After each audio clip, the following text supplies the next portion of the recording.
This is the motherfucking test of the Motherfucking test. Yeah, yeah. So I'm over here on my end. We're both live streaming on Twitch. This is Aaron Classic Gamer, and this is Hated 7.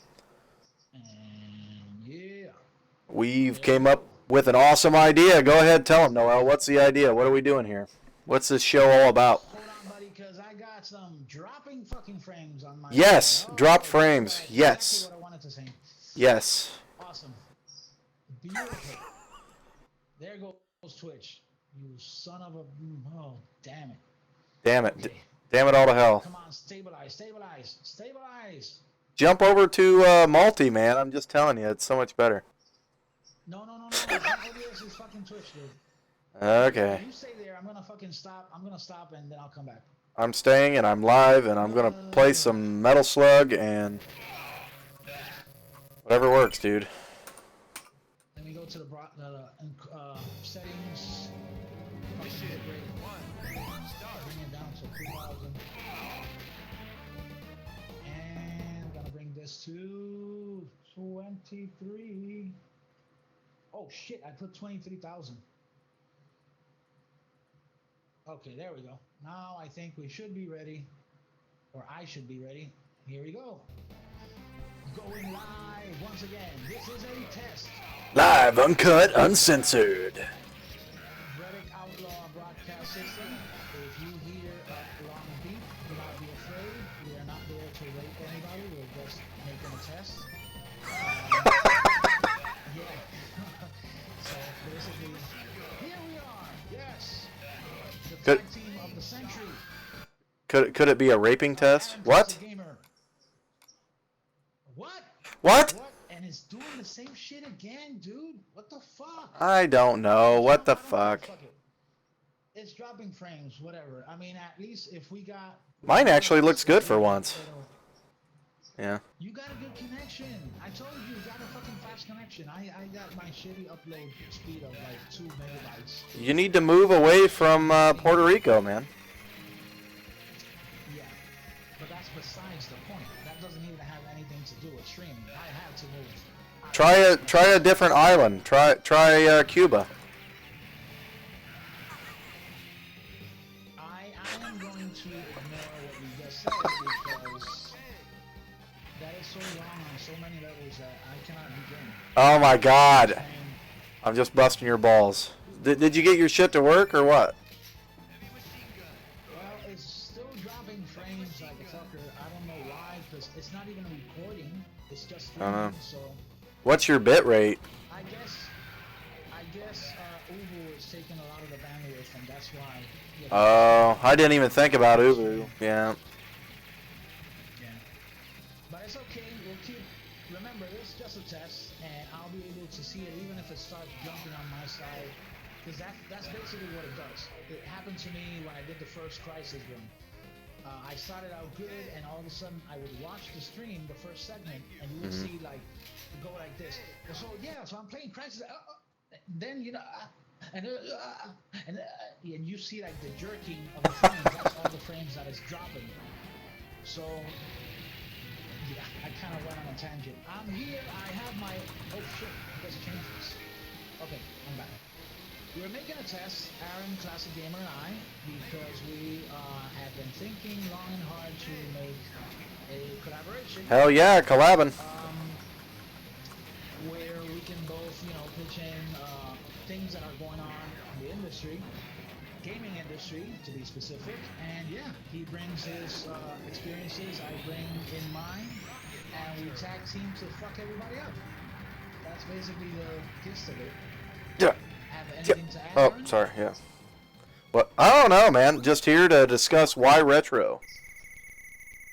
Aaron Classic Gamer, Hated 7. We're here. We're talking about why we are retro gamers. Okay. Playing some Metal Slug over here. What are you playing over there, man? I'm playing Samurai Shodown 5. Ooh. I asked it because... There you go. So let's...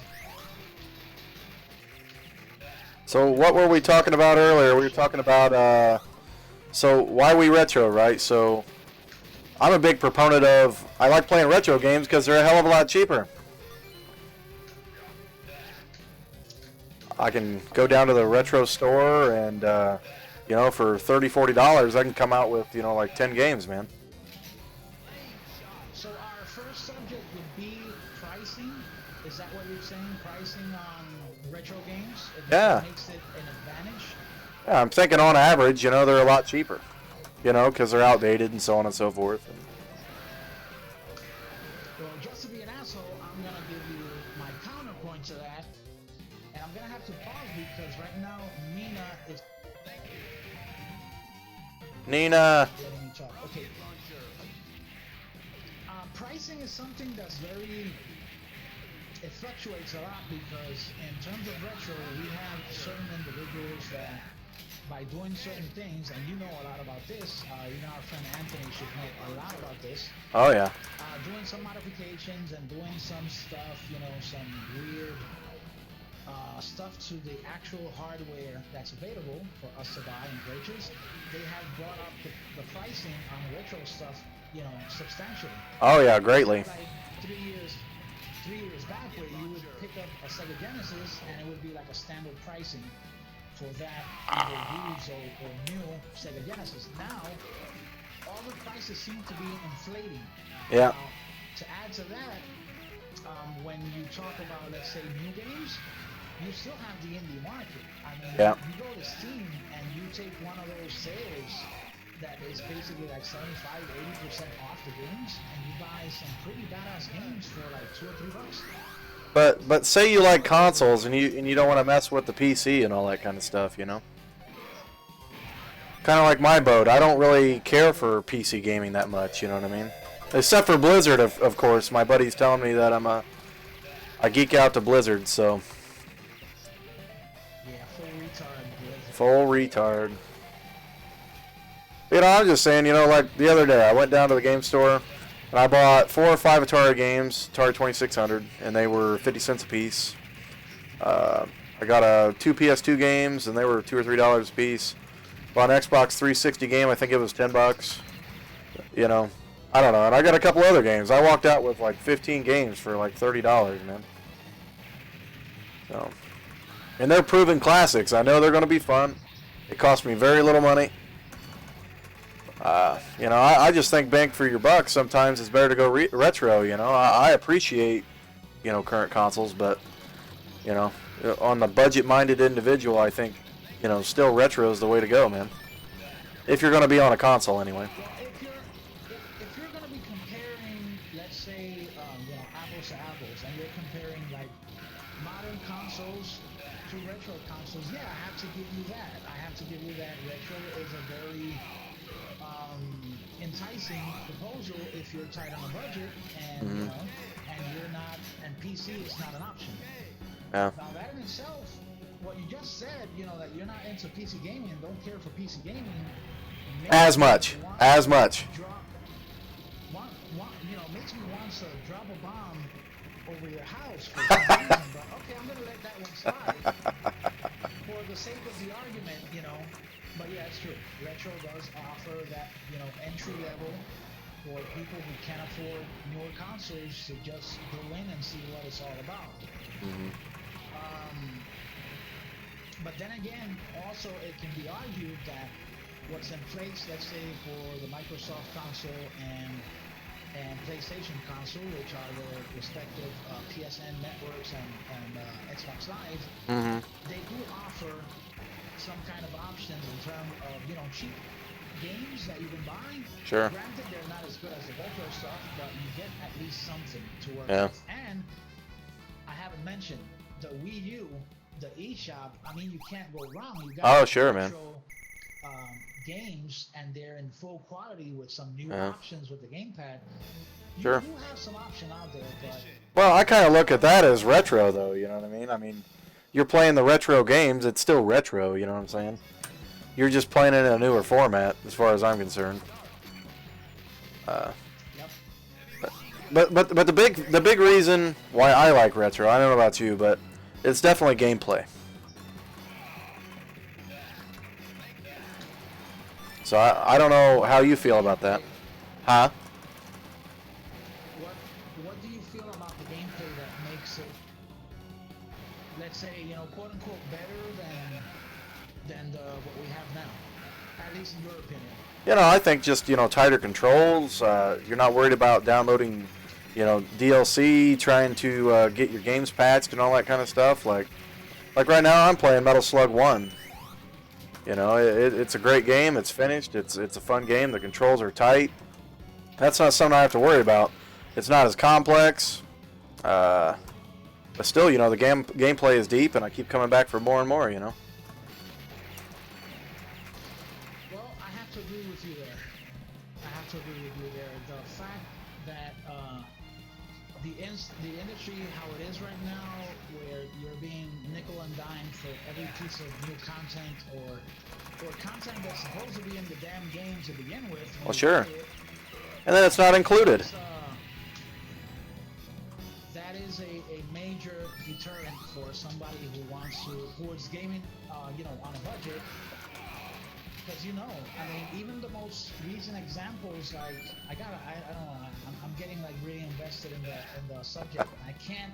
That's okay. Play with Haumaru, and I have to pause the game. Damn it. Okay. The thing is, you take, for example, games like the newest Battlefront, Star Wars. Oh my God! Don't get me started, man. That is a textbook, basic example of how the industry is going down the shitter, because you as a company, you're asking your customer to pay full price for a game that's not complete. Yeah. And the thing is that they don't deny it either. They know it. Everybody knows it's not a complete game. It's just a huge money-making scheme, man. I don't like it. That doesn't have a single-player component like we used to have back in the day. Mm-hmm. And then on top of that, you have to pay $50 more to get some more of the game. Oh yeah, but the season pass is $100, man. That's what I'm talking about. The season pass. They justify it because the cost of development is skyrocketing. That's bullshit. Yeah. I mean, you do have additional costs. Sure. But the way that they're doing it, they're not justifying the development costs. What they're justifying is trying to make more money out of the same product. Sure. Same product that used to cost $50 or $60 before. Sure. So, and I'm fine paying more money, but I want a complete game, man. And I want something that works. If I play one of the last Assassin's Creed game, man, I mean, it's unplayable. The glitches are horrible. Even after all the downloads and stuff, man. I mean, they're using this as an excuse to give us poor quality because they know we're going to buy it, Yeah. That's just horrible, man. And that's just basically on the DC, the DLC side of things. Mm-hmm. But let's talk about gameplay. Right now, the major genres that are money makers are what? First-person shooters. Yeah. To some extent, sports games. Yeah. And we have a recent resurgence of at least some type of RPG. Yeah, and maybe some fighting games, but just the bigger titles, But it's funny because out of the fighting games, there's absolutely no new fighting games. It's just iterations of what has been done in the past. Oh yeah. First-person shooters are basically, it has whittled down to a casual gameplay. Casual, why? Because it has been watered down, the mechanics, so much, so everybody can go online, and everybody, irrelevant of their gaming skill, can get into it and start buying some more DLC and more maps and more stuff. Yep. In But terms of gameplay, yes, I will always favor the old style over the new one because you had the challenge, you had the content, you didn't have watered down games. yeah, definitely. You have so many things that really are not. I mean, single player games. Let's say 2015, for example. What were the best games out of 2015, in my opinion? Probably Witcher and there you go. Legacy of the Void, StarCraft.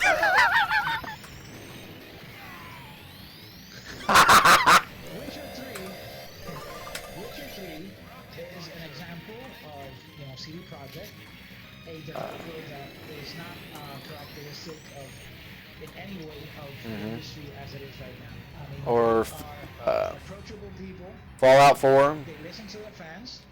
Fallout 4 was actually pretty good, even though it got a little bit of hate because a lot of people were expecting, you know, the hype and the expectations were really high, and they couldn't really meet with it. And of course, you always get like buggy games out of the box with them, Sure. for some reason. So, but in terms of gameplay, there wasn't really something innovative. There wasn't really something that would. Witcher 3, which was my favorite game of this past year, I have to admit it didn't bring anything necessarily new. Yeah. It just did the regular conventions of an RPG. It did it really well. Yeah. Graphics, music, story, everything really well, but it didn't exceed expectations. Sure. So yeah, we're kind of like stuck in a rut in terms of Well, sure. You know, innovation and new stuff. there's no innovation at all, man. And that brings us to the next subject, man, about genres being more plentiful.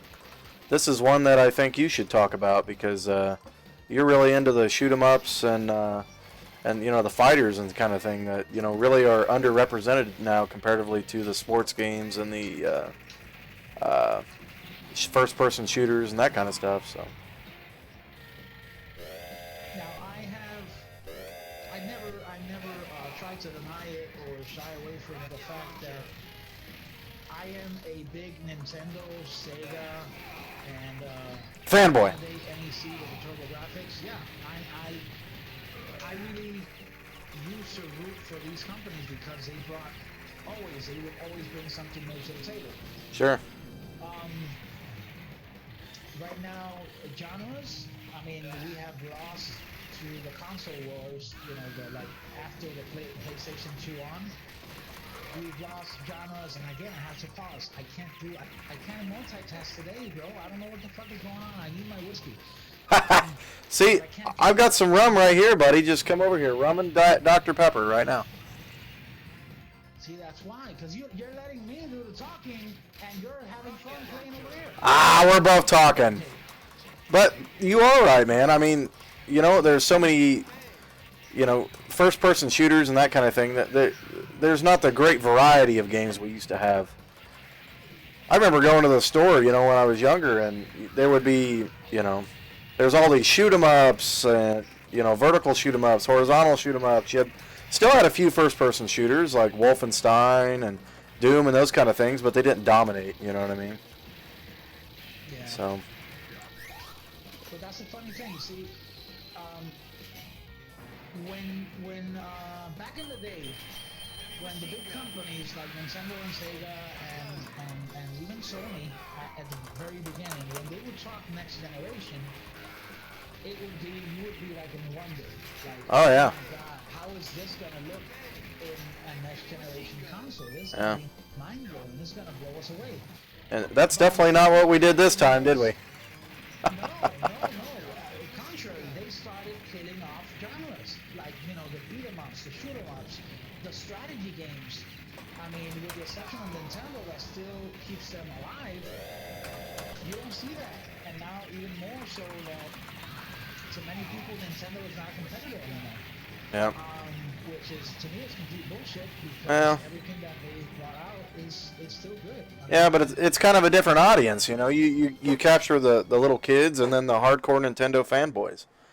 You know, we were saying it last week. We were talking about the NX.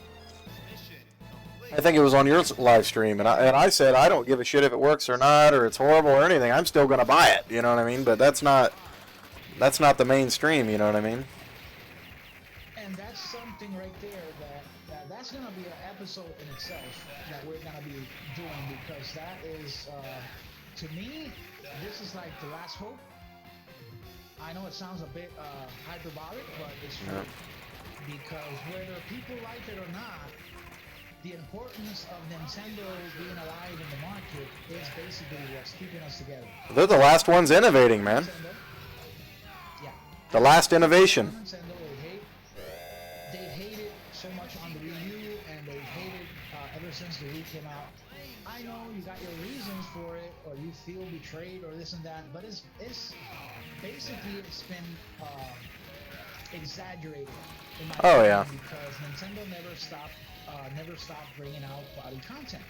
It's just that people expected Nintendo to follow in Sony's and Microsoft's footsteps. Yeah. Since they didn't go to bed with third parties to get games on their system, they seem to be the bad guy. Like the guy who doesn't want to play nice and doesn't want to do, you know, the good stuff for the gamers. Yeah. Now tell me, if that is so true, how come are we getting screwed over with the new generation? Isn't it supposed to be the opposite? If Nintendo was this bad guy and didn't want to give us what we wanted, where is the stuff that we wanted? I mean, this generation we got like what, for PS4 we got Bloodborne, and we got on Xbox One we got Halo, and we got and a Gears of War rehash. Exactly. And another Forza that, you know, I mean, graphics are a little better, but it's the same game. Let's make a little count here, Aaron. Let's make a list of the stuff that we have gotten in the new generation. We've gotten more expensive games. More DLC. Less completed games when you go and buy them. You know, meaning that you get less and less instead of getting more and more. Well, sure. More simplified gameplay, because you cannot sit there with a straight face and tell me that the games this generation are harder than the ones back then. Oh, no way. I would call on your bullshit right away. Well, there's a few exceptions like Ninja Gaiden, for example, but for the most part, you are very correct. And of course, you got something. I know somebody's gonna bring out the Dark Soul card, and they would be right. That's a difficult game, but that's far in between. You know, far few. You know, you don't get many of those. Everything now, it's like it has to be holding you by the hand. It always has to have the typical tutorial to walk you through, because again, perception that's out there is that the hardcore gamers are like the bulk of all the gamers. That is bullshit. We only make a very small portion of the market. Yeah. What makes a system successful is the casual gamers, the millions and millions of people who Sure. They bring all that money in, definitely. What makes me mad, though, is when people say hardcore gamer, man. Because when they say hardcore gamer, they're talking about these guys from Major League Gaming and shit that are playing these first-person shooters. But if you go down to my basement, I've got 12 fucking arcade machines all together. So you tell me who's the hardcore gamer, buddy. Or you look at Noel here, been playing for 30-something years. Who's the hardcore gamer? You know? Just saying. I don't know. And the irony of that is that being the hardcore gamer, we tend to gravitate, at least now, in this generation, we tend to gravitate more to the games that offer Nintendo that supposedly are catering to the casuals and the kiddies. Yeah. So isn't it supposed to be the other way around? Aren't we supposed to be mad at Nintendo and buying like everything that Sony and Xbox brings out? No, it's not. I don't think so, man. Because I, like you, go where the gameplay is, man. Exactly. That's it. That's it. I don't care what it looks like, long as it's a great game. Now, I mean, what else? What else? In terms of gameplay, oh my God, I see time and time again. There's one, I don't know, one side of people that they argue that they don't want the controllers to change. They want the same thing over and over. Yeah. And then we have, on another side, we have a whole bunch of people saying that they don't care for the regular rehashes and stuff. They want innovation. Yeah. So guess what? I mean, if you want to innovate or you want innovation, you got to try out new stuff. You got to try out new ways how to play games, new ways of how to interact. And Definitely. if you don't try it, you can't fucking assess or make judgment if it's good or not. Yep. There was a big, huge innovation this time, man, with the PS4. It now has a light on the end of the controller that that kills the battery in 4 hours. And a small touchscreen. Yeah. It has a small touchscreen. Now, correct me if I'm wrong, but I believe like 80% of the people were talking crap about the Wii U gamepad having a screen, yet they went completely ballistic when Sony put a little touchscreen. Mm-hmm. That's only touch. It doesn't have any kind of screen at all. It's just a touch screen. Yeah. It's all based on swipes and shit like that. What? Yeah. What now? Call that innovation. Yeah. You have a PlayStation 4, right? Oh yeah. I have all the major consoles, so it's not like I'm biased. I play Xbox One, PS4, Wii U, yeah. Okay. Now you tell me, please, if this is a straight question, how many games can you count that innovate with that little touchscreen? Maybe Killzone, the newest Killzone. That's the only one that comes to mind. You would do like commands with, and that's not really innovation. You were doing commands with the touchscreen. That's nothing the Wii U hasn't done already. So. Yeah. So there you go. 99% of the games don't even use it. So. I guess the point I'm trying to make is that you gotta be really open-minded to what is exactly that you want in the game. I know a lot of people call graphics and sound and stuff like that as being like a priority, but not for the sake of sacrificing gameplay. Well, sure, man. And sacrificing, content. It makes absolutely no sense. Totally agree, man. I believe that 30 years. You froze, buddy. There you are. You expect to get a full game for your $60. Sure. And get a really good, innovative game. Yeah. I totally agree, buddy. I haven't gotten none of the recent, consoles because, different from you or like you, I am very into PC gaming. Mm-hmm. And I love PC hardware and what it can do and sure. how you can run certain games and stuff. So basically, if I want to be a graphics whore one day, I just sit down with Crysis or Bioshock or any of these games and just nerd out. And there's nothing wrong with that, but the proposal of Xbox One and PlayStation 4 is very less appealing to me than what it used to 3 years back. Because there's nothing that your PC can't do comparatively to modern systems. The only thing they had going for it was easier to play. Well, now you can use those controllers now on the PC. I mean, you're not, I have to correct you there. It's not only that everything that your PC can do, or everything that a PlayStation 4 can do that your PC can do, but it can do it much better. Oh, yeah. And that's the whole point. If it can do it better, why do the other? Yeah. $300 for another piece of hardware that's going to do the same thing. Yeah. Or at a lesser quality. Yeah. I mean, you can argue the exclusives, but those are fewer and farther between every time. They're not there to be able to even make or state a case. And that is a problem. At this point in time, look back at the PlayStation 1 and PlayStation 2. And count the time that the PlayStation 4 has been in the market. Mm-hmm. Now you go back in time and you tell me in that same amount of time how many exclusives the PlayStation 1 and 2 had up to that point. It would be dozens. Amazing. Yeah. And that would make the system a lot more enticing. Sure. Oh, I was going to ask you a question. Go ahead, man. Oh my God, I'm splitting people up left and right here. Now I'm getting into the groove. Okay. Fatalities and Samurai Shodown is fucking amazing. I love it. So you're playing special, right? You've got to be playing 5 special, right? Yep. I'm playing special.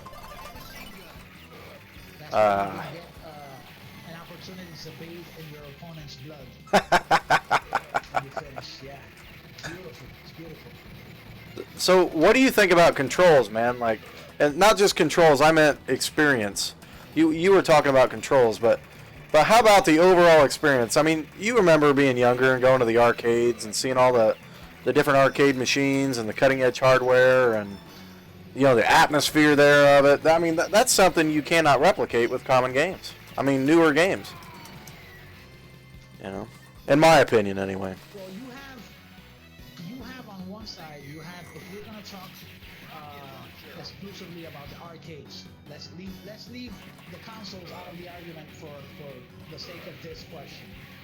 Let's talk about arcade. Arcade, there were games that stood the test of time and became instant classics. That we don't need to name them all because that if we find ourselves together in one place, we both are gonna remember and recall the game. Sure. That's how influential they were. But then on the other side, you would find these games not so famous or successful that basically became a hit because of the hardware that they used. Sure. Like having special moving cabinets and having these you remember I don't remember the name of the game, but I remember the arcade. There was an arcade that it was about boxing, and you used to have the boxing gloves right there. I can't remember what it was. Was it like Punch Out or what? No. It wasn't Punch Out. I remember. See, I have a visual of this arcade cabinet. It was the standing cabinet, upright, and it had boxing gloves that you would put your hands in. Oh yeah. Box with that. I don't remember that one, but still, I get what you're saying. You can't replicate that, Exactly. There's no way, there were some hardware makers out there that were really creative and they stood out. Even if their games didn't stand the test of time, their arcade machines did. Yeah. So I don't know if that answers your question or you have. Well, kind of, sort of. I don't know, but say we're talking about fighters, right? What was your memory when, say, Street Fighter 2 came out? You know what I mean? The arcades had kind of waned at that time, and were coming back with the whole fighter revolution and stuff. Did you enjoy sitting at home on your Super Nintendo playing Street Fighter 2 against your friends more, or was it standing in line and watching everybody else play at the arcade? And you know what I mean? I remember a guy throwing me in Street Fighter 2, and everybody's like, "Oh man, this is bullshit!" And he had to stand there until I went up there and threw him to make it fair. You know what I mean? The unspoken rules of the arcade. Good times. That's something that could not be replicated. That same, at least on an emotional level. It's something that can't be replicated. Sure. You can try, but it's not going to be the same. Or say, what you remember the first time you ever hopped into one of those Sega arcade cabinets? I'm trying to think of it. Shit, what was it called? Shooting game. Help me out. Huh? Jurassic Park, LA. Well, LA, any of those. How about the airplane one? What was it called? It's right on the tip of my tongue here. By Sega. It was for the Genesis. You sat inside a cockpit and you were like an F1 fighter. Yeah. Afterburner. Afterburner, and you're pulling back on the control yoke and you're reclining back. I mean, those experiences were amazing. Or sitting next to another person and playing pole position side by side. I mean that's the kind of thing you can't replicate, man. Well, I think us as gamers, we kind of figured that wasn't gonna be able to happen anytime. We weren't. I think at the time we weren't looking forward to having something like that be replicated at home. Sure. So we settled in our minds. I think we settled with it's okay if you have the game because at least playing the game, I can remember when I used to go to the arcades. Well, sure. Yeah. And that's what basically everybody settled with. Yeah. I can mention some more games like G-Lock.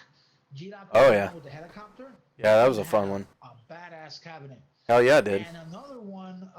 But that's why I'm getting at. It was an experience. Every arcade was an experience. You know what I mean?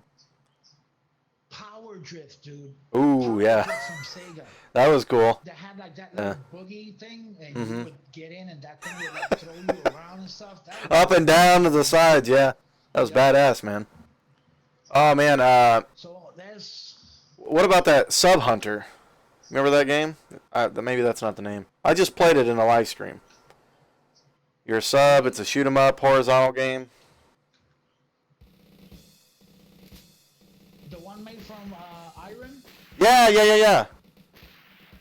My brain's not working. That's, Into the Deep or something. Yeah, In the Deep. Have you seen that arcade? Like the marquee, it's a sub and it's below water and it's got like water that's moving around in the, and all the different lights and shit and the ambient sounds and stuff that come from that arcade. It's just amazing.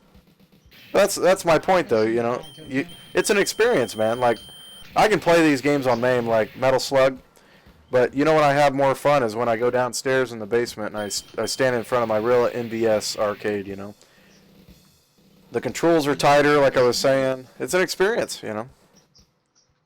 Just like, thanks to you and you sending me the X Arcade, at least I can replicate it to some extent. Sure. Same feeling because we want that. We want to have that same amount of control and accuracy just like we had in the arcades. Mm-hmm.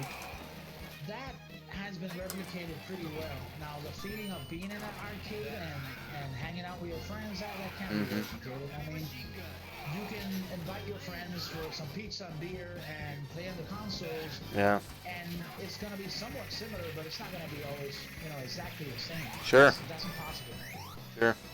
So yeah, I think there's something, Aaron, that's very personal between the gamer and the arcade. Oh my God, yeah. Back in the day when we used to hang out in the arcades. Oh yeah. I don't know. I don't want to sound too romantic about it, but it's like a relationship. Well, it is, man. It's yeah.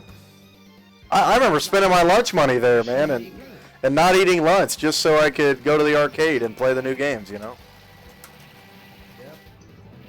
That's something that people wouldn't understand now, I had many fights in the arcade with people who were sore losers. Yeah. Many fights, many memories, yeah. But that's the way it is. Yeah. So what else, dude? Well, I was thinking. Sometimes giving me a bidding here. Oh yeah. Well, I already done beat Metal Slug once. I'm going through it again. We were thinking, remember about how we were talking about, not just in arcades and that kind of thing, but, what about like, couch multiplayer, playing with your friends at home? I mean, that's something that just doesn't exist really anymore. Aside from maybe like Halo or something, everything's online, I know people still have Halo LAN parties, but, in general, you don't sit there and play a fighting game with a friend or a shoot 'em up or a platform or anything like that anymore. I mean, that's lost, except for, Nintendo's still coming out with some multiplayer stuff, but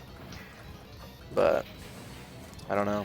How do you feel about all that, man? I mean, I don't always want to just get on the internet and play with a bunch of 12-year-old kids, you know what I mean? Especially when you don't have the same amount of contact and you have a lot of anonymous people just being, fucking mean and cursing you out. Oh yeah, and yelling and screaming and being, yeah. And, oh my God, and that would be in itself, it would be local multiplayer. I mean, it's something that I miss a lot. Thankfully, it's still somewhat alive with games like, let's say, Mario Kart or Sonic, Racer. Sure, like Sonic All-Star Racer, yeah. Multiplayer, yeah. It's something that it shouldn't die. It shouldn't be sacrificed for some other features, some less entertaining or less meaningful features. But people have lost interest for some reason in that aspect, having local multiplayer. They fear more. I guess it's easier for a person to go online and not have to necessarily bond with anybody online. Know that person online and simply, play for a little while, then disconnect and go back to real life.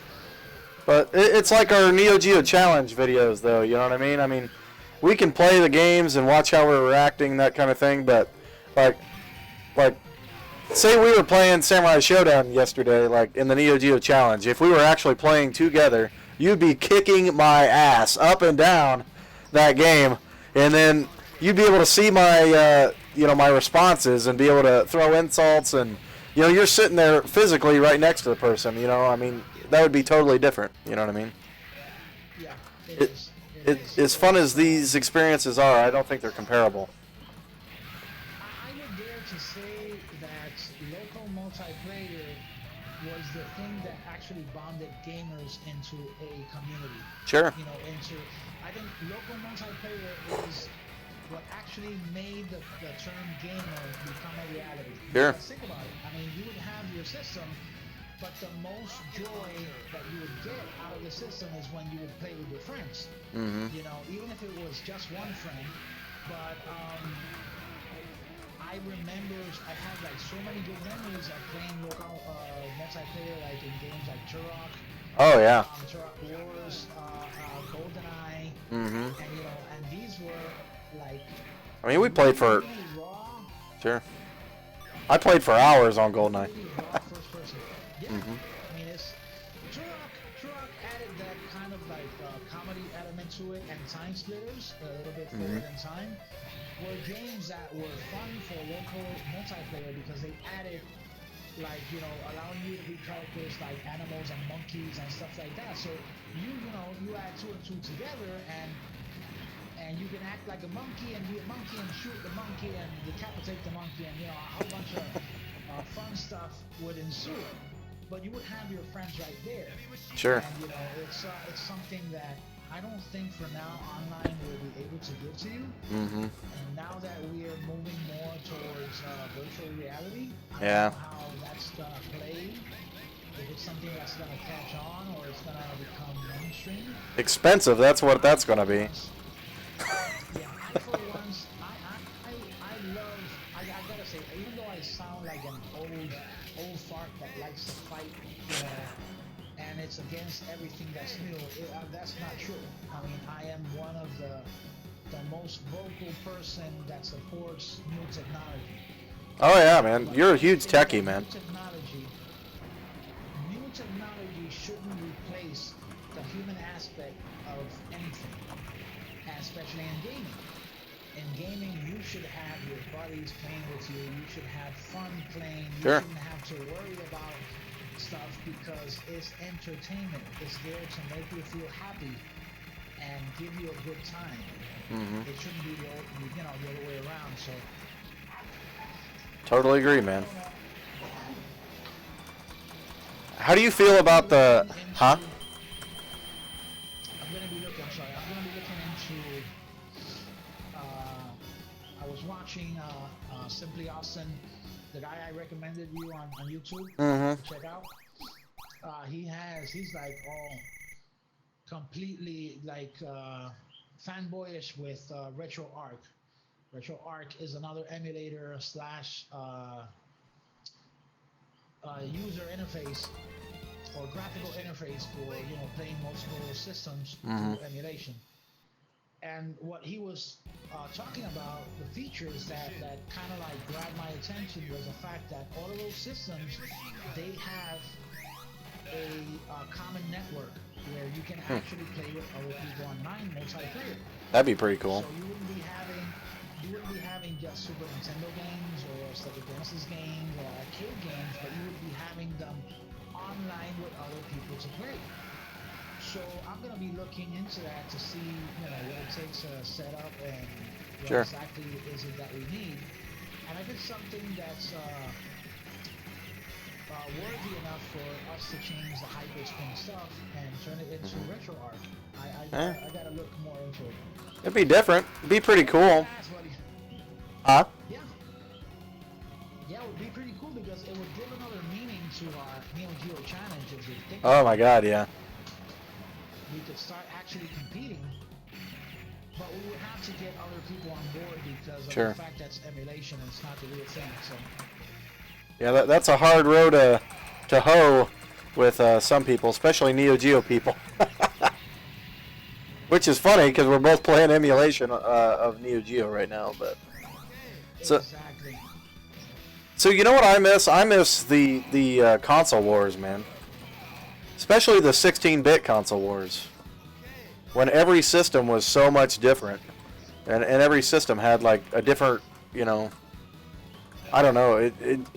It's hard to explain, isn't it? It's like it had a different character about it, you know. I mean, Sega was edgier and Nintendo was more, you know, family friendly. And I remember a Neo Geo ad, you know, it's been made famous now, and it had a picture of two like steel balls, and it said, "You need a pair of these to play one of these," and it had a picture of a Neo Geo. The thing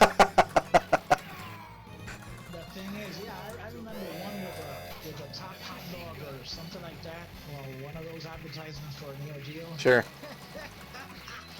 That was crazy. I had like a poster with like a really huge hot dog. And it would say, you know, like Neo Geo is the top dog or something like that. Don't play with a weenie, yeah. wieners. that was there some really creative stuff to like get into people's heads. Like to convince them that, you know, I have the better product. Yeah. Well, they did have the better product, but was it worth $600 back in 1992 or whatever, you know? It used to be fun and it used to be really good because behind all of the marketing crap, there was an actual product that was, you know, worth getting into. Sure.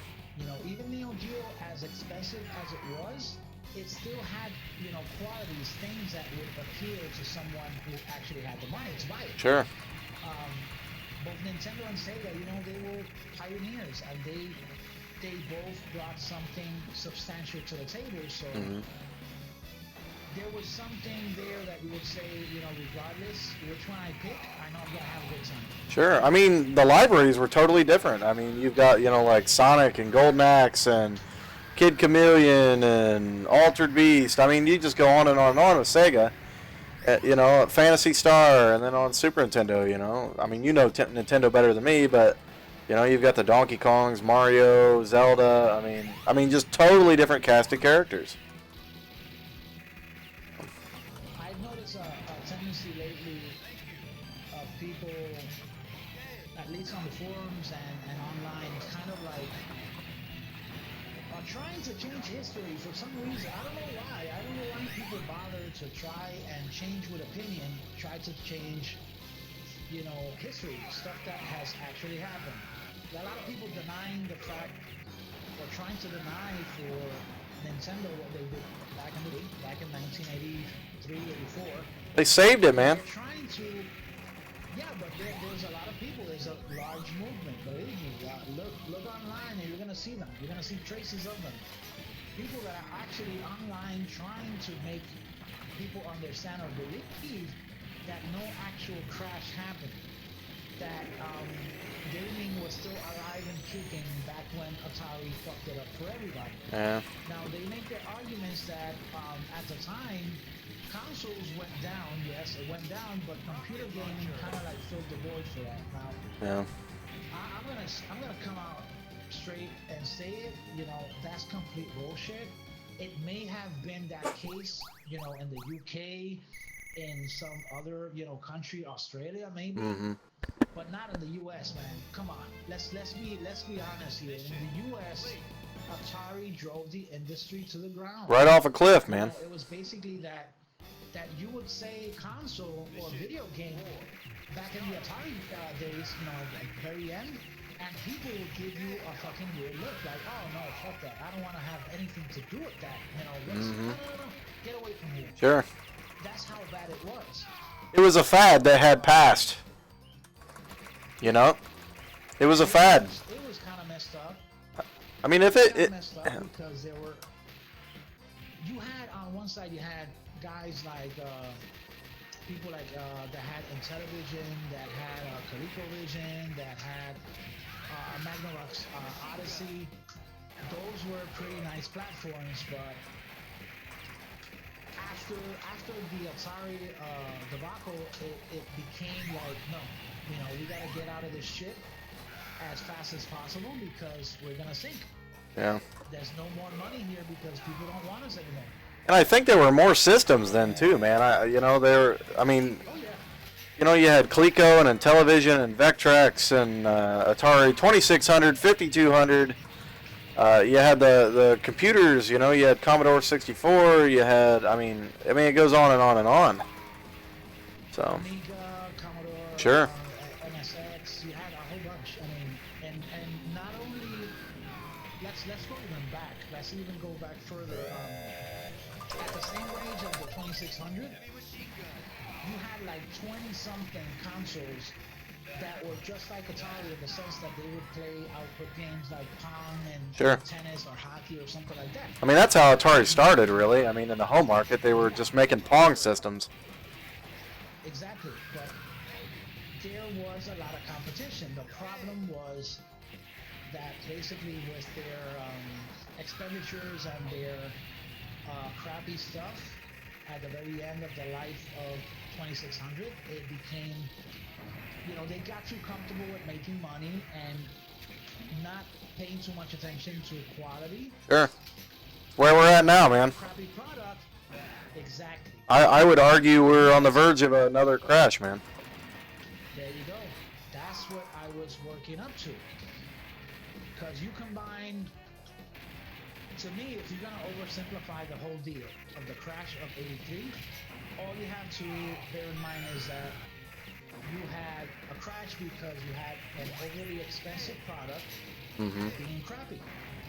Crappy, expensive. Crappy, expensive. That does not mix. Yeah. Nobody wants to buy that.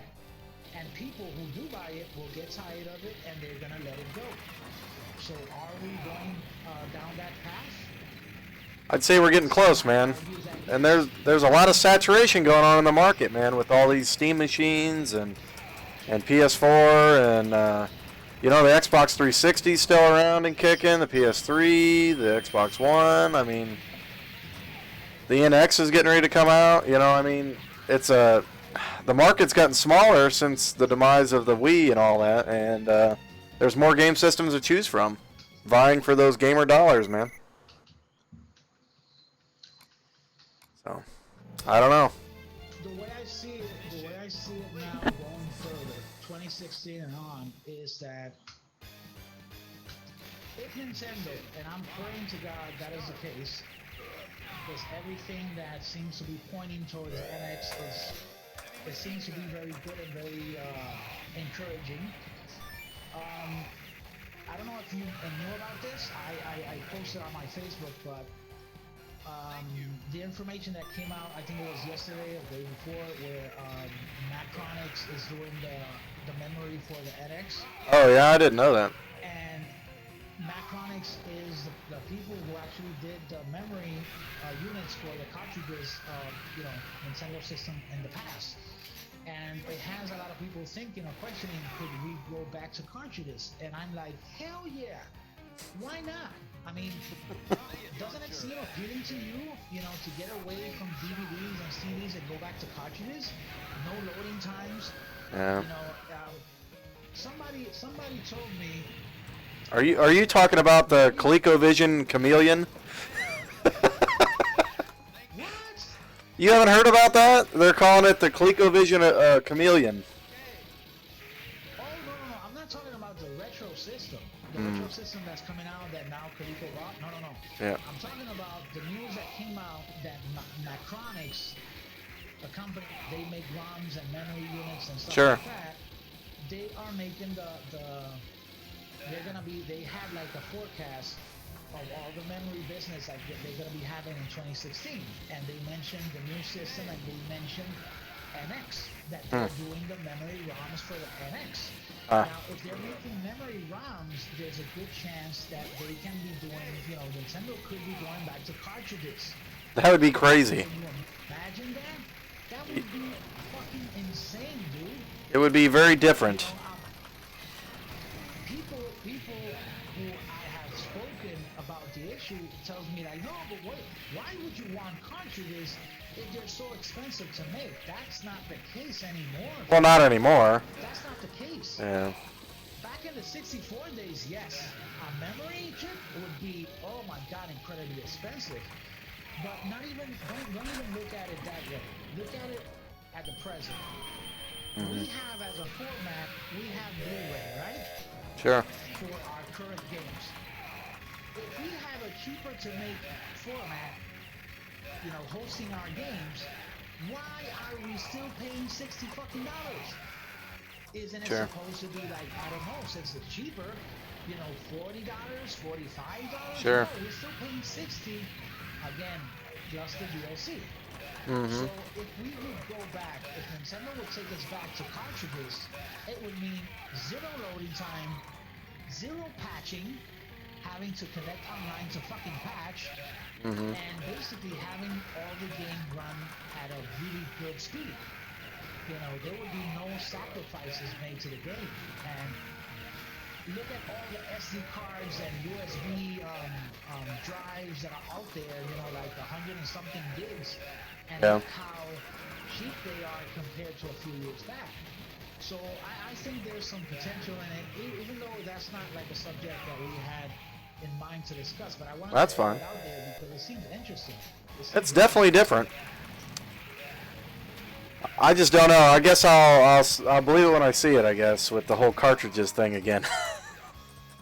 Yeah, it's kind of like wishful thinking, but at the same time, it does make sense if it did happen. I mean, we're basically downloading the damn games to the machine now, like a damn PC. The whole reason to play consoles before, you know, was it was easier to set up, the time was less, all this kind of stuff. Now it's just like it was, you know, with PC. You know, I mean, you have to download the thing. I mean, I bought WWE 2016, right? Really fun wrestling game. I know you're not into wrestling anymore, but anyway, the damn game, it took me like an hour and 45 minutes to download the game, to even begin the experience. You know what I mean? And that's unbelievable. So, yeah. You know, and that's another reason I say, why retro, man? Because I shouldn't have to wait forever and ever, you know, unless I'm playing a PlayStation game or, you know, Neo Geo CD or something like that. But even that, the wait is not as long as they are now. That's ridiculous. The other thing that might not be in the list that it's a fairly good point is that retro gaming at least allows us, if we take the emulation into consideration, you can game retro anywhere, basically anywhere now. You can game, I mean, in my phone alone, I have so many systems, retro systems that I can have access to. You know, and almost in the same capacity as I do on my PC. Sure. So there's no limitations in terms of where and how you can actually retro game. I think that's something that it's very appealing to me, and why I kind of focus my streams for now to kind of showcasing the best that these retro consoles offer.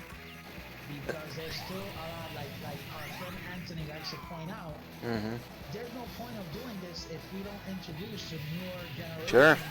If not, it's going to die. Yep, exactly. Exactly. So we cannot let it die off. You know, people need to understand, I mean, the way gaming is now is not what it used to be. It used to be about the gamer. You know what I mean? It used to be about the experience. I wrote down a thing out of a couple of my old, whatchamacallits, out of my old manuals, a couple Sega Dreamcast manuals, I think. I think actually shed some good light on this. You know, it says, you ever think about the undeniable satisfaction that goes along with finely tuned gameplay, brilliant game design, and visionary characters, games that make gamers proud to be gamers. Profound games that instantly remind us why we ever started playing gaming in the first place. I mean, that experience right there is what we have to make sure carries on to the next generation. Because if not, we're going to be satisfied with the status quo that is gaming now. And that is bullshit. So, yeah. That is very well put. They're- Couldn't they're- have said it better myself, man. well, I stole it out of a game booklet, so just added a couple. It still makes complete Yeah. sense. I mean, it sounds like basically the way we feel.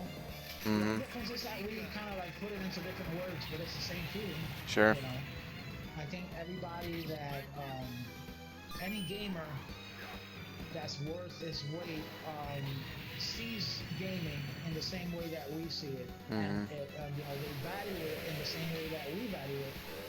So it's not a matter of convincing us what we should or shouldn't appreciate, but more or less we have to be like the bearers, teaching the new kids around the block, why it was so important to us. Sure.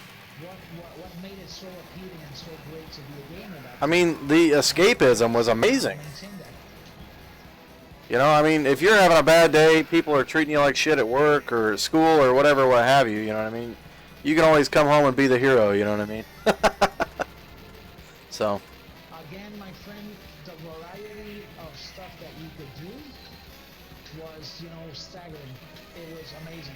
I mean, you had so many genres, so many styles of gameplay that you could basically try them all and still, at this point in time, not be able to finish them all. Oh, sure. That's how much depth there was in those kind of games.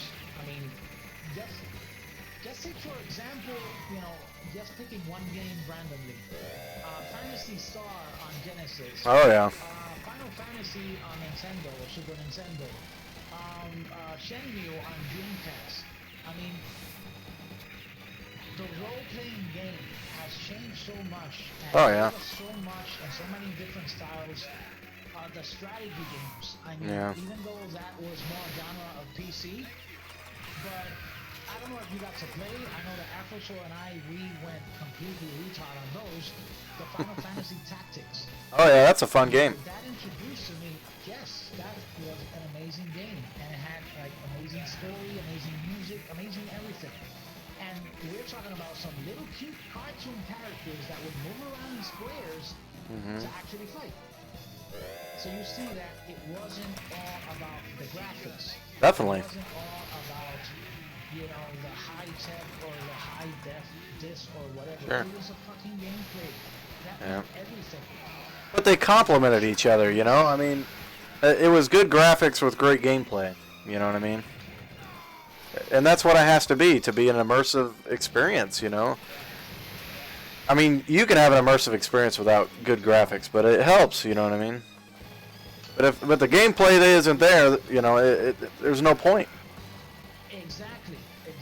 When you would see a perfect, just for the sake of the conversation, if you find yourself with a retro, let's say, quote-unquote, 9 rated or 10 rated game, you would know for a fact that you have the best of all worlds. You have gameplay, you have music, you have story, you have graphics. Now, making the case for the opposite, let's take a game like Pit Fighter. Yeah. Pit Fighter had fucking high-tech graphics at the time. Yeah. It did, I think, a little better and a little sooner, the digitalized graphics thing. But that game was a piece of crap. That it was. I mean, yes, and it had amazing graphics, but the gameplay wasn't there. So, it kind of sucked. So there you go. Totally agree, man. Graphics on itself cannot hold if you don't have meaningful gameplay behind it. Definitely. That's right. Totally agree, man. That's. Damn, Amakusa is fucking kicking my ass so hard. I'm killing General Morden for the second time here. But I made a lot of stops, man. I gotta get used to talking and playing at the same time. Yeah, that's tough, man. I kind of zoned out a couple times. We'll get better at it. We'll get better at it. I'll have to play a horrible game like, Samurai Shodown or something next time. I'm kidding! Oh, really? Samurai Shodown's fucking amazing. Really? Well, guys, you heard it. You heard it. I'm gonna have proof because I'm gonna download it. So I can use it to, I don't know. I'll do something. I'll work with something. I'll do like a soundbite or something that I can add to the stream. You're crazy. You're crazy. We were talking about soundtracks and stuff. Do you remember the soundtrack for Secrets of Mana? Or Final Fantasy III? Oh my god. Music was unbelievably beautiful, man. It doesn't matter when I hear those any of those songs. It transports me back in time. Completely. So, I don't know if you get that feeling, but I sure do. It's very sad. It's very sad when we talk about Final Fantasy that there are so many fans out there of Final Fantasy, and not all of them have actually played Final Fantasy 2 and 3. Oh my god. And that's like, I don't know. I mean, I'm biased, I guess, but I cannot call myself a Final Fantasy, fanatic if I haven't played those games. Mm-hmm. It's like those Hell, are the ones that made it. Sure. Hell, even Sega. I mean, Phantasy Star 3. Oh my god. The music was beautiful. Shining Force? Oh yeah. Amazing. Yeah, I haven't played that in probably 20 years. Damn good game. And that was turn-based, right? Yep. Tons of fun. That whole series kind of died back in the Saturn days, huh? Shining Force was more of an action RPG than anything else, but it was really good. The characters that they created for that game was like second to none. It was a very immersive experience. I'm gonna go into a shooter here, cause. So you're going into a shooter. So what should I do? Go into a fighting game? I just beat Metal Slug twice. Whatever the hell you want. You asking me about that? Like, what should I play? You play whatever you want, dude. It took me 15 continues this time. That's crazy, man. Crazy. All right, gotta go. We already know that this works. Mm-hmm. We already know how to make it work, so this shouldn't be an issue. I'm gonna have to do something to lower my bitrate because ever since we started, I've lost a ton of frames on my side. So oh yeah. if I wanted to record this, it would have ended up looking like crap. I didn't record it. I probably should have. Ubu apparently takes a lot of bandwidth. It could be also that since I have my webcam inside of Ubu at a higher resolution, it might be kind of like hogging the bandwidth, but could be. At least all we have to worry about for now is that bringing content, that people might be interested in us talking about, and we'll take it from there. At least we have something to set like the presidents. Sure. And we're like going for it. Then I can bring in some sound bites and created sound bites I can use to troll you with. Oh my god, what a dick. Comment about Samurai Shodown. Yeah, like that comment you made about Samurai Shodown. I'm gonna turn that into a sound bite. You're terrible. Bring it up when I'm doing the Samurai Shodown retrospective. I'm gonna bring it up. And listen what this guy had to say. Aaron Classic Gamer. And then you better say what I freaking meant and not be a douchebag. I'm going to have to encourage everybody I know to unsubscribe from Noel's YouTube channel. Hated7. I'm just kidding. Guess which one I'm playing now? Samurai Shodown 3. Nope. Is it a shooter or a... Polestar. Polestar. Oh, that's a good one. Yes. I just loaded up Final Fight, which was Nintendo's answer via Capcom to the overwhelming power that was Streets of Rage. Okay, so that's a little convoluted there, but I love Sega, huh? You have a little twisted sense of history, Aaron, that we need to talk about later. I don't know. There's something wrong there. There's something wrong. No, I'm kidding. Ah. Now, why am I not getting any sound? Now, that is weird. Are you getting no sound from me or no sound from you? No, no sound from the game. Oh. A little too. Oh, yes, because it went down to 0. Maybe you turned it down a little too much. Relic Outlaws! Oh shit, I still can't hear it. Not good, dude. Oh boy. Not good at all. I wonder. Once you finish your crisis here, I'm going to ask you your opinion on beat 'em ups.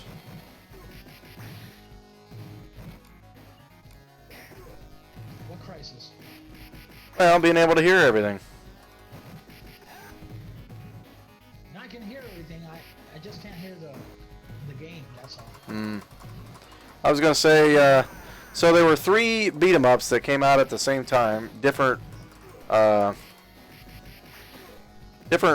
game consoles, if you will. So Nintendo had Final Fight, Sega had Streets of Rage, and then Burning Fight came out for the Neo Geo. What would you think is the best out of those 3? Okay, you're talking about Final Fight. Final Fight? Which one? What was the other one? Final Fight, Streets of Rage. And Burning Fight for the Neo Geo. Well, if we're gonna take, if it's the first iteration of each franchise, I would go with Streets of Rage. Nice. I would go with Streets of Rage. Yeah. Streets of Rage did a lot for that genre because it gave. We had Yuzo Bushido or something like that. That was his name, the musician behind the series. And that guy was an amazing musician. I mean, he made some of the most memorable tracks, background music. Oh yeah. Those type of games. The game in itself, it was, to me, it was a little higher above what Capcom, brought to the table with Final Fight. Sure. In terms of mechanics and everything. Everything just, clicked. I thought it was a deeper game. I would give the graphics, probably to Final Fight, but for actual fun factor though, I'd give it to Streets of Rage. Yeah, I mean, Final Fight was really, really nicely done on a Super Nintendo because it was pretty much arcade accurate. Of course, you didn't have that same situation with Streets of Rage because there wasn't Streets of Rage arcade. Yeah. So, they had an advantage there. But overall, to me, in my opinion, Streets of Rage, I felt it was more cohesive as a beat 'em up. Sure. It did more for the system than what Final Fight did for the Super Nintendo. Sure. I know that Final Fight. My point is that on the Super Nintendo, you needed to go a little further to actually use the system's power and features and stuff. And Final Fight didn't quite do it. No. Especially when you had a character short, because you didn't get to play as Guy. You only played as Hagar and Cody. Yep. Then later on, they came with the Final Fight Guy, which it was like redundant at that point. Why bother at that point? Indeed. Yeah, Plus, Streets of Rage gave birth to Streets of Rage 2, man, which is, it's up there in the top 2 or 3 of beat 'em ups of all time, I would argue. But as of late, my friend, I have been experiencing some incredible beat 'em ups, at least on the arcade side. Because basically, after let's say, after the PlayStation 1, maybe around that time, beat 'em ups basically died. Yep. They just disappeared from the face of the earth. Yeah, there was a few like Dynamite Cop for the Dreamcast and stuff, but not a lot. You're right. There wasn't a presence. It wasn't considered as a genre anymore. Sure. Because there wasn't people, putting them out. With the only exception being Atomic Wave when they came out with Demolish Fist. Oh yeah. That one even didn't make that didn't even make a mark. That didn't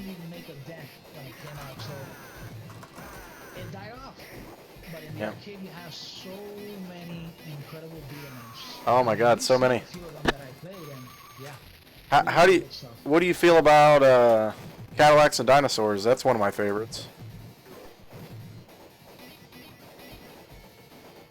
It's really good because Capcom has always had a way with colors. I mean, their arcade board, the CPS2, which was basically the one used for all of those games, including Alien vs. Predator, which was a pretty good beat 'em up. Oh yeah, that was fun. Cadillacs, they had Captain Commando, they had Teenage Mutant Ninja Turtles. That was Capcom basically. That was Konami. Konami had turtles. Right. You're right. I'm sorry, I got those mixed up. But yeah, that's true. But Capcom had a really good way of bringing the beat 'em ups to the market. Sure. And they would use.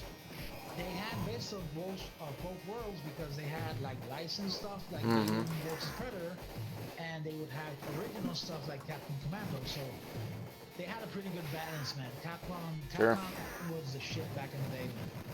Back in the day. Indeed. Back in the day. Back in the day. God, we're relics, man. We're relics. Relic Outlaws. What'd you think about? Bang bang! What'd you think about the big four beat 'em ups for arcade by Konami? You had Teenage Mutant Ninja Turtles, the arcade game, Teenage Mutant Ninja Turtles, Turtles in Time, X-Men, and The Simpsons. Those were licensed properties. What'd you think about those?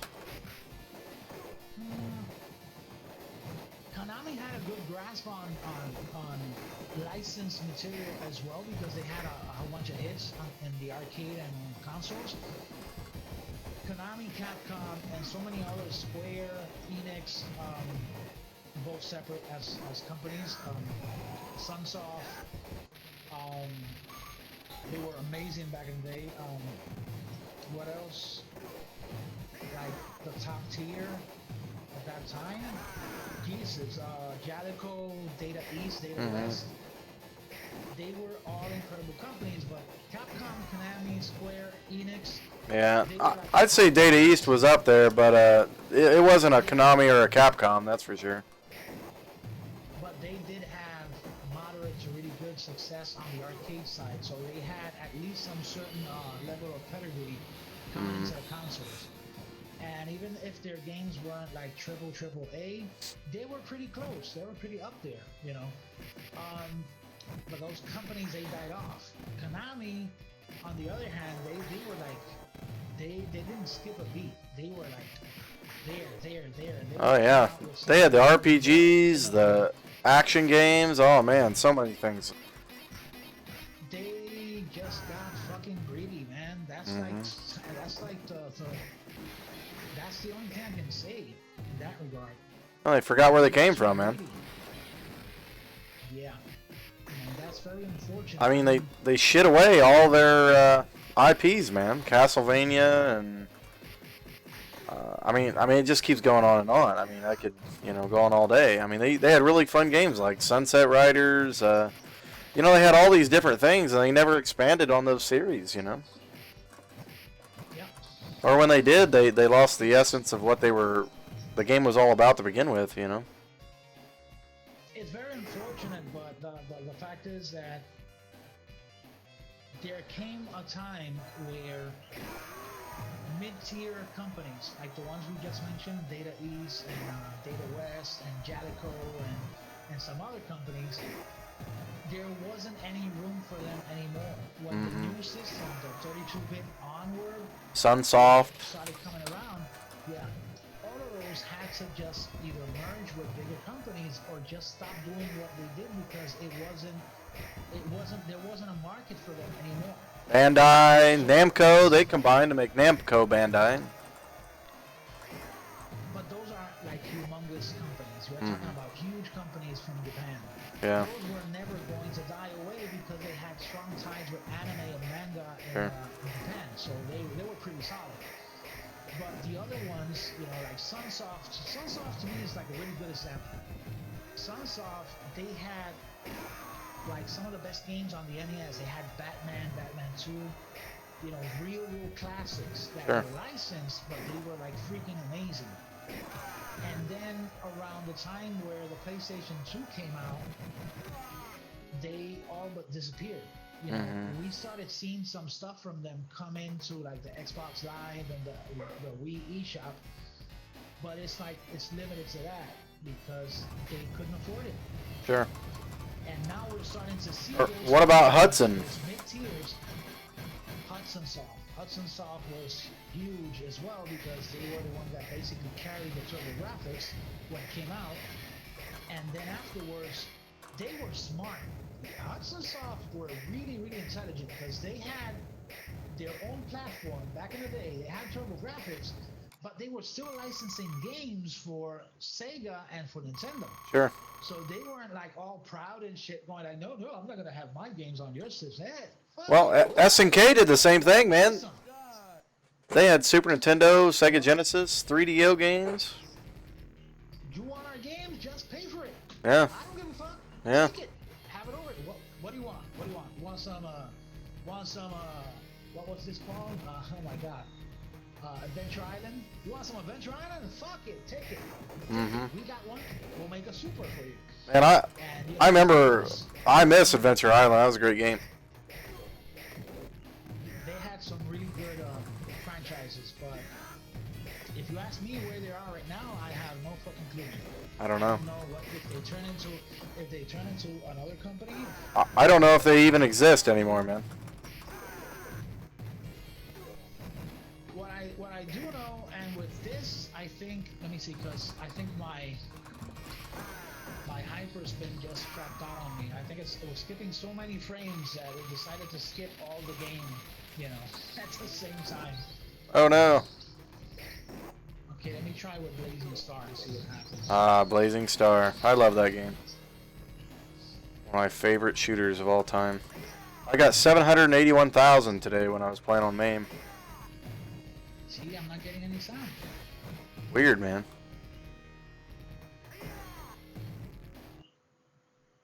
Weird. There you go. Came back. Okay. Blazing Star. Hallelujah, hallelujah, hallelujah, hallelujah. Well, I'm gonna play a short game of Blazing Star, and then I think I'm gonna call it a night. Sounds good, buddy. I'm about halfway through Final Fight, but I played Metal Slug twice. At least on my side, I'm betting that your side was much more entertaining than mine because mine had a lot of blank screen in it.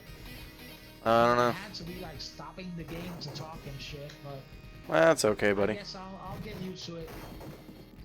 We'll get better at it, buddy, as it goes. But next time we'll advertise and shit. Once you have the logo ready, I'll be able to insert this here, and you won't be able to see the top of the Ubu. I hid the bottom of it so you can't see the logo. When you see mine, when you go to when you go to the video manager and you go and check my channel, you're gonna see that my stream actually has a prototype logo of us. Oh yeah, that's funny. It's right underneath our webcams, right there. That's funny. With I'm gonna. my name, because that's gonna be like the mystery part of it. Yeah. See, I've actually got Relic Outlaws on my my thing here. Yeah. Oh well. So there you go. We're like the complete pieces of the puzzle. Yeah. You come to my side and you see the logo. You go to Aaron's side and you see the name. So there you go. Completion. I was gonna ask you. I need to figure out how to change my cover art on YouTube, man. It won't let me add any pictures because it's I don't know. It just won't let me. Like the size is wrong or something. I have a Photoshop template that has the exact size for YouTube all. Oh yeah. And as long as your image matches that size, it's always gonna look beautiful. So but the thing is that you don't have. I could send you the measurements of how big the picture needs to be, but the template, if you don't have Photoshop, you're not gonna be able to open it. So Sure. I'll probably text you the size of the image. because it has to be a specific size so it can stretch. Sure. Even if I could find like a generic gaming picture, it'd be better than like mountains or whatever the hell I've got right now. Oh well. You have a peaceful tropical setting in your background. Oh yeah, I think I changed it to like mountains last week or something. I don't know. Oh really? Yeah. So you changed the beach for hiking now. Yeah, apparently. I'd still take the beach.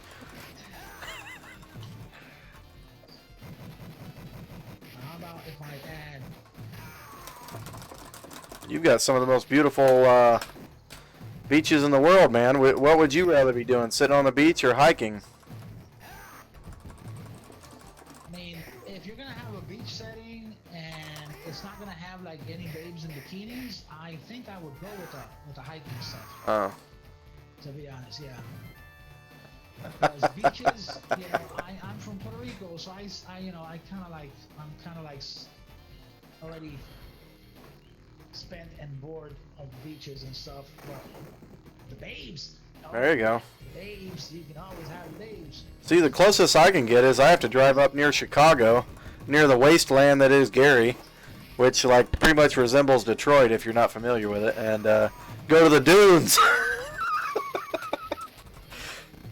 And you get to watch all the floating trash and the smog over Chicago. That's my beach. I can't imagine the amount of enemies you just made with that statement. Wow. I don't know the guy, for real. We just met here on Twitch and we started doing this shit. I have no idea. So, okay. I made my disclaimer. I don't want any terrorist attacks on my God. studio. I don't think anybody would dispute that Gary is a wasteland. I was driving through there last time, going to Chicago. I counted, the houses actually had, like the apartment complexes and shit. They had bars on their windows up to the 4th floor. Holy crap. That's messed up, dude. Yeah. Their criminals can really either climb or jump or have really nice ladders. I'm not quite sure. Begs the question if the people who are inside were trying to avoid escaping outside, or There you go. if they were trying to not let people get in. There you go. You still don't know which one is which, so. You'd probably be pretty screwed if there was a fire, man. You would literally be locked in and burned. Oh well. Yeah. Some scary shit. Go that way. At least I would at least electrify the fence. You know, kind of like make it, go all out. I mean, if Well, you're from New York, man. You ought to know all about that. Yeah. Final Fight's starting to get difficult here. It's kind of like a surprise snowball.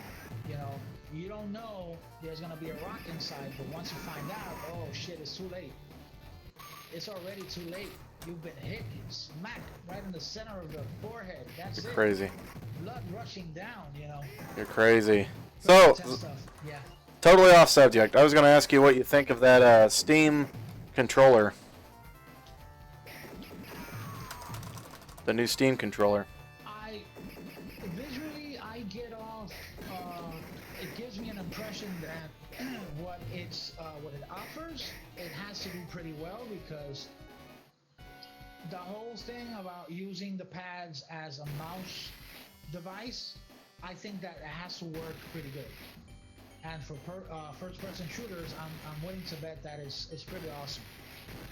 I would like to have it just, have something different, because it does seem to be innovative. Yeah. Something that has never been done before. And coming from Valve, I don't doubt that it's a pretty high quality thing. Yeah. And there's also the new Xbox One Elite controller. Have you seen that? Yeah. That seems to be pretty high quality as well, but it's just too expensive for them. Yeah, it's like $150, but all the stuff is interchangeable, like the D-pad and the thumbsticks and stuff. That's kind of cool. And it has like toggles on the back of the controller. Did you see that? It is expensive, but to make matters worse, it's just like one print, so it's extremely rare. Yeah. So now you're gonna have to pay probably in the next few months like double for the same controller. They said it's really good for fighters, that D-pad. Yeah. I don't know. Have it. The only reason I would pick one up, having the money for it, would be to play like RPGs or Sure. you know, first-person shooters, RPGs like Fallout, something along those lines. But I don't know. I wouldn't justify having that controller for any other genre. That already the Xbox One controller, Yeah. you know, it can actually do it. So there's not like Yeah. not really a lot of reasons for me to pick it up. Yeah, I actually prefer the Xbox 360 controller to the Xbox One. And if you know single it out to you know like talking about genres, if you talk about first-person shooters, yeah, okay, you can go good, you can do well with that one. But for fighters, no way. Fighters, arcade stick. If you want. I totally agree, but games, I'm just telling you what they say, you know. Not everybody has the luxury of an awesome X-Arcade dual stick in their Puerto Rican house.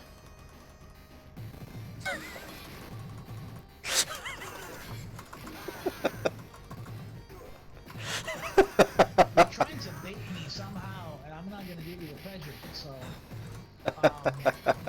because I will get back at you.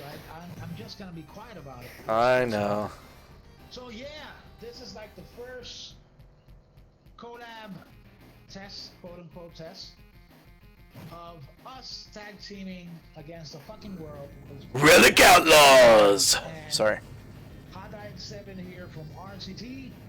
So I'm gonna start by saying goodbye.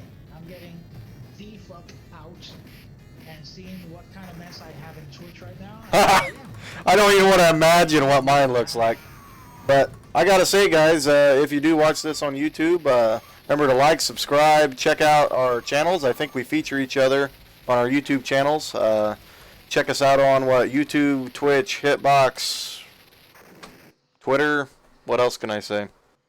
Remember to like, subscribe, and comment.